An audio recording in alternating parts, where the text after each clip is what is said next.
Good morning friends. सभी को मेरा मृदुल प्रणाम और आशीर्वाद। साथियों, आज दीपावली के पूर्व बाद में आज हम लोग एकत्रित है और मन में आलस है और एक लंबे छुट्टी और उन्माद के बाद हम लोग कुछ राहत आराम करने की मुद्रा में है। पर ऐसे में भी हम लोग कुछ तो ज्ञान प्राप्त करने की उम्मीद हमेशा रखते हैं। और आइए आज हम लोग एक नए रूब्रिक्स को देखें। जैसा कि मैं रूब्रिक्स के माध्यम से समाज के कई एक प्रकार के लोगों का वर्णन कर रहा था, और उसमें एक सबसे बड़ा जो और प्रमुख लक्षण आता है वह ईमानदारी का होता है। और शायद ही कोई ऐसा व्यक्ति होगा जो कहेगा कि मैं ईमानदार नहीं हूँ, चाहे वह कितना भी बेईमान हो, कितना भी झूठा हो, कितना भी कुछ हो। लेकिन सभी कोई अपने ईमानदारी का परिचय देते हैं और कोशिश करते हैं बताने का कि मैं कभी सबसे ज्यादा ईमानदार हूँ।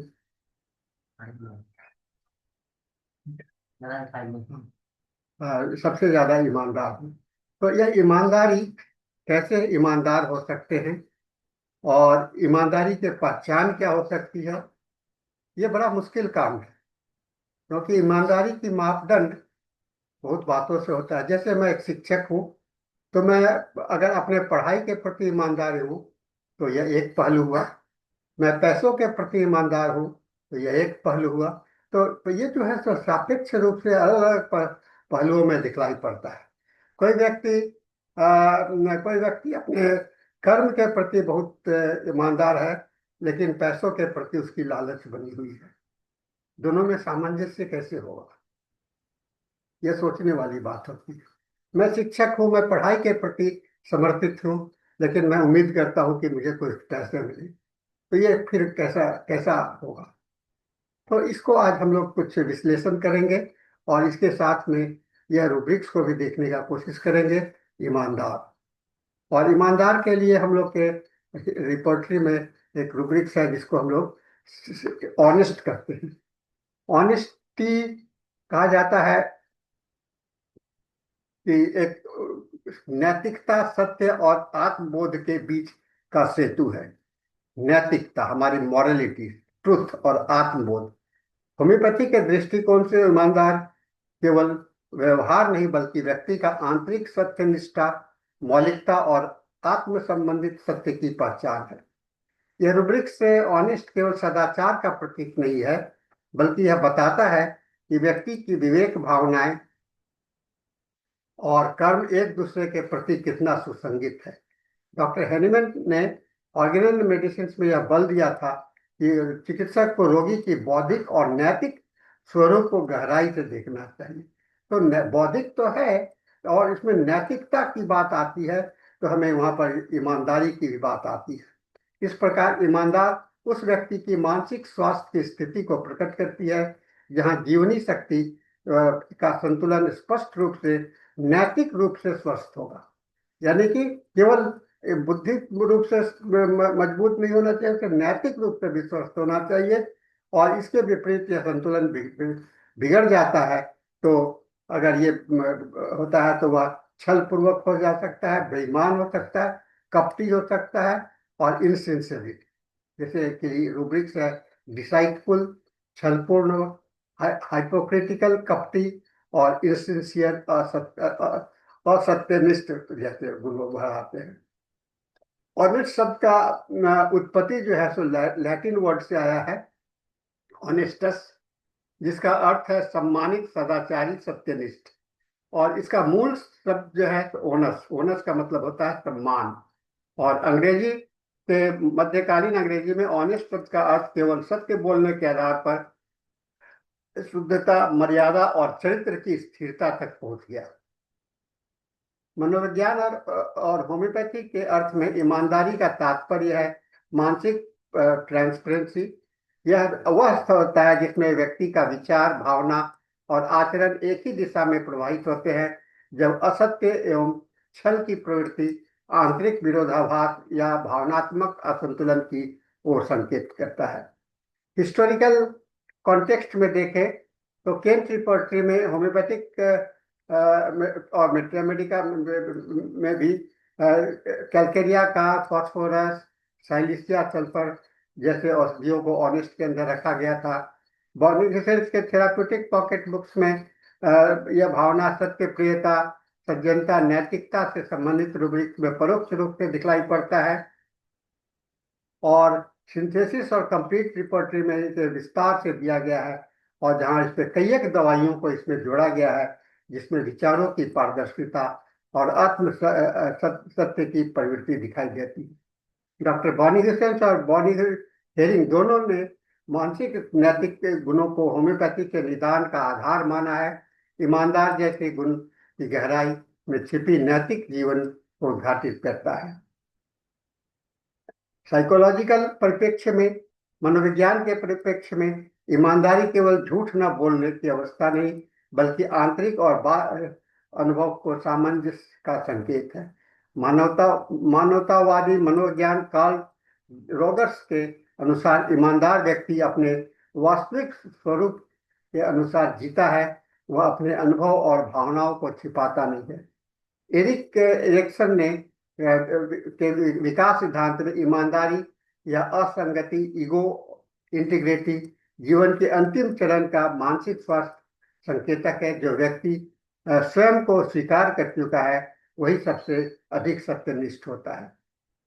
वो जब व्यक्ति अपने भय या अपराध बोध को ढकने के लिए असत्य का सहारा लेता है, तो वह उसे मनोवैज्ञानिक बचाव तंत्र या डिफेंस मैकेनिज्म जैसे डिनायल, प्रोजेक्शंस, रैशनलाइजेशंस का परिणाम होता है। यह झूठ या छल की मानसिक विकृति का प्रारंभ है। इसका तुलना कुछ क्रॉस रेफरेंस के साथ में करेंगे। ऑनेस्ट, ये जो है सत्यनिष्ठ, पारदर्शी, नैतिक रूप से दृढ़, ये इस पे कैलकेरिया का फास्फोरस, साइलिसिया, सल्फर आता है। ट्रूथफुल, परिणाम की परवाह किए बिना सत्य बोलना, है ना, ये फास्फोरस है और साइलिसिया है। कॉन्सेंटिशियस अबाउट ट्रूथफुल, छोटी छोटी बातों पर भी अपराध बोध का और गलत महत्व करना, ये बड़ा इंपॉर्टेंट रूब्रिक्स है और बृहद रूब्रिक्स है, जिसके अंदर में ट्रूथफुल, ऑनेस्ट सभी आ जाता है। हाइपोक्रिटिकल, आडंबरपूर्ण, कपटी, नैतिक दिखावा, ये जस्ट उल्टा है ऑनेस्टी का। डिसाइटफुल, छल करने वाला, धोखेबाज, असत्यवादी, ये भी आपको डिसाइड उल्टा है। सिंसियर, ये भावनात्मक रूप से सच्चा और पारदर्शी होता है। और मोरल फीलिंग वांट ऑफ, जिसमें नैतिकता का अभाव होता है, संवेदनहीन होता है, ये भी आपको ऑपोजिट है, आपको रूब्रिक्स और हेरेडिटरी मेल एनाकार्डियम और टेरेंटुला में है। आपका इसका मानसिक विशेषता देखिए। ईमानदार व्यक्ति के गुण कैसे होते हैं? वाणी में स्पष्टता और सच्चाई होती है, झूठ या दिखावे से घृणा होती है, आत्म आलोचना की प्रवृत्ति इसमें है, और विचारों और कर्म में समानता होती है। किंतु यह गुण अत्यधिक कठोर हो जाए तो ऐसे व्यक्ति आत्मदोष, अपराध बोध या नैतिक चिंता से ग्रसित हो सकता है, जो कि सोरिक साइकोटिक प्रवृत्ति का संकेत है। भावनात्मक एवं व्यवहारिक संकेत, असत्य या असामान्य अन्याय देखकर भीतर से व्यथित होना, गलत कार्य करने पर तीव्र पश्चाताप करना, बच्चों में गलती स्वीकारने की तत्परता, दूसरों के कपटपूर्ण प्रवृत्ति से निराशा, और शारीरिक अभिव्यक्ति जो है तो इसका आप देखिएगा, ऐसे व्यक्ति सर दर्द से, मानसिक दबाव के कारण, नेत्रम न्यूरोसाइटिस या गैस्ट्रिक विकार से, आत्मग्लानि से और अनिद्रा से बार बार अपने कर्मों की चिंता। केस टेकिंग में रोगी की अभिव्यक्ति आप देखेंगे तो इनका जो वर्बल क्लू होगा वह सुसंगत और स्पष्ट कथन होगा। अपने भूलों को सच स्वीकार करते हुए, डॉक्टर साहब ये गलती मुझसे हुई है, बिना अतिशयोक्ति के वर्णन करेगा। आत्ममंथन कथन, मुझे पहले ही समझना चाहिए था। नन वर्बल क्लू है आपको स्थिर खुला दृष्टिकोण और चेहरा, बिना रक्षात्मक भाव के से मुद्रा, नम्र पर दृढ़ स्वर, आत्मविश्वास और शांति का आभास। और सत्यवादी जो गलत बोलते हैं, उनके भाव में असंगति, झिझक, कृत्रिम हंसी या बनावटी हंसी होगा या अत्यधिक सफाई देने की प्रवृत्ति होगी। आइए इसको कंपेरेटिव करें। ईमानदार बनाम सत्यवादी। ईमानदार व्यापक है, विचार, व्यवहार और भावनाओं तीनों का। सत्यवादिता केवल वाणी में है। सत्यवादिता फॉस्फोरस दोनों में आदर्श उदाहरण है। सच्चा हृदय और सच्चा पारदर्शी होता है। ईमानदार बनाओ कर्मनिष्ठ। कर्मनिष्ठ नियम से उत्पन्न होता है, जब ईमानदार अत्यंत विवेक है ना। आर्सेनिक का एल्बम भय आधारित कर्मनिष्ठ है। सालिसिया नैतिक आधारक आधारित ईमानदार है। ईमानदार मतलब बनाम सच्चा स्वरूप सिंसियर। सिंसियर व्यक्ति भावनात्मक रूप से सच्चा होता है। ऑनेस्ट व्यक्ति नैतिक रूप से शुद्ध होता है। पल्सेटला भावनात्मक रूप से सच्चा है और साइलिसिया नैतिक रूप से है। ईमानदार मतलब हिपोक्रेटिक। प्लेटिना लैकेसिस दिखावा और आत्मगौरव। साइलिसिया फॉस्फोरस विनम्रता और पारदर्शिता। डिसाइपुल से करें तो साइकोटिक पूजा मेडोरिनम व्यक्ति आत्म सुरक्षा हेतु असत्य का सहारा लेते हैं, जबकि साइलिसिया कैलकेरिया सत्य को स्वीकारते हैं, भले ही कष्टदायक हो। अब आइए हम लोग मैथमेटिक इंटरप्रिटेशंस करें। तो सोरिक होगा अपराध बोध होगा, नैतिक होगा, संवेदनशीलता होगा और आत्मदोष देखेगा। इसमें साइलिसिया फॉस्फोरस कैलकेरिया कार्ब है। साइकोटिक आत्म सुरक्षा है तो झूठ और डुअल पर्सनैलिटी होगा, पूजा मेडोरिनम लाइकोपोडियम। सिम्प्लिटिक नैतिक पतन अपराध में लिप्तता, दोषहीनता, मर्क्स और लैकेसिस। ट्यूबरकुलर आदर्शवादी ईमानदारी परंतु निराशा प्रवण। इसमें फॉस्फोरस पल्सटिकुलस कैलकेरिया है। इस प्रकार ईमानदारी जो है से एक संतुलित थ्योरिक स्पष्टता का प्रतीक है, जिसका जबकि इसका विकृत रूप से साइकोटिक पतन है। इसमें कुछ प्रमुख औषधियां हैं जो रिपोर्टरी में आप देखेंगे। वह साइलिसिया है, सत्य प्रिय, नैतिक दृढ़ता, झूठ से घृणा, भीतर संघर्ष होने पर मानसिक थकावट। फॉस्फोरस हृदय से पारदर्शी, सबके प्रति सच्चा, झूठ सहन नहीं कर सकता है। कैलकेरिया का जो है सो कर्तव्यनिष्ठ होगा, आत्म स्वीकारशील होगा, गलतियों को स्वीकारने वाला होगा। सल्फर दार्शनिक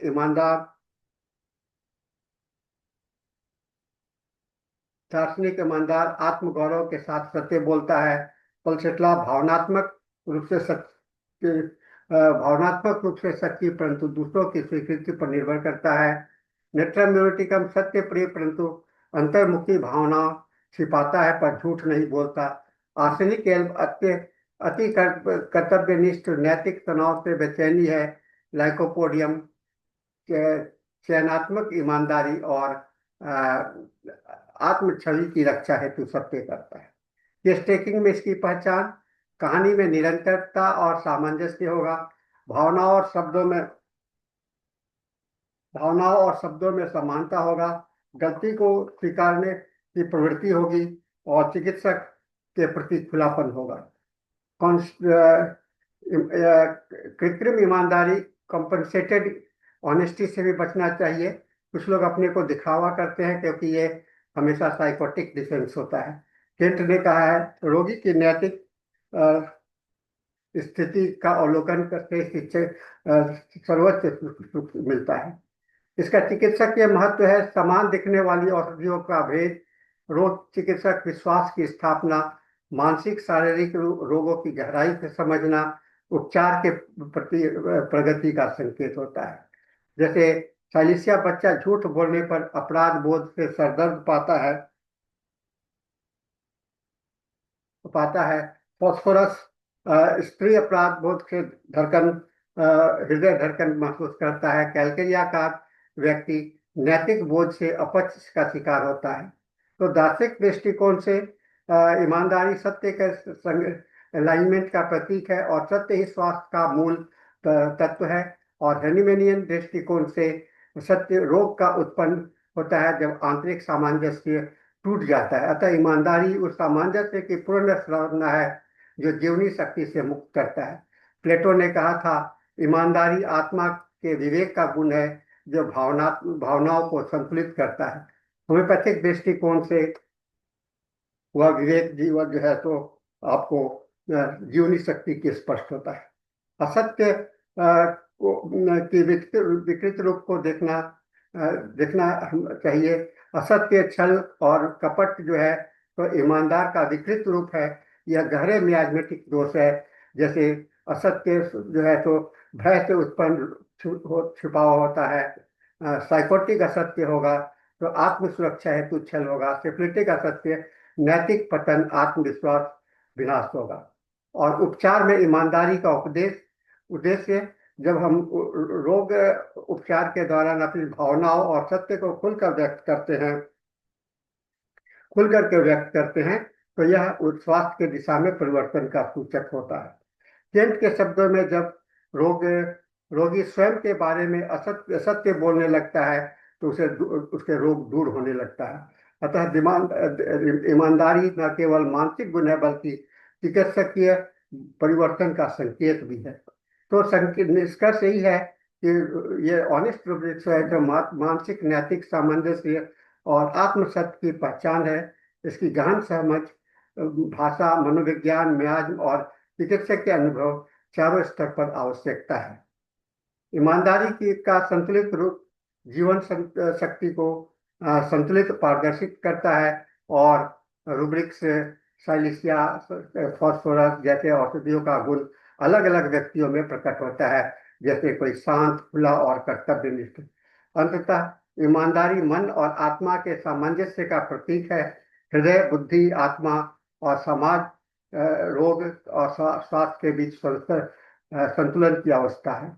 एक ईमानदार मन ही स्वस्थ मन का दर्पण है जो सत्य, सहज, सजगता और विवेक से प्रकाशित होता है।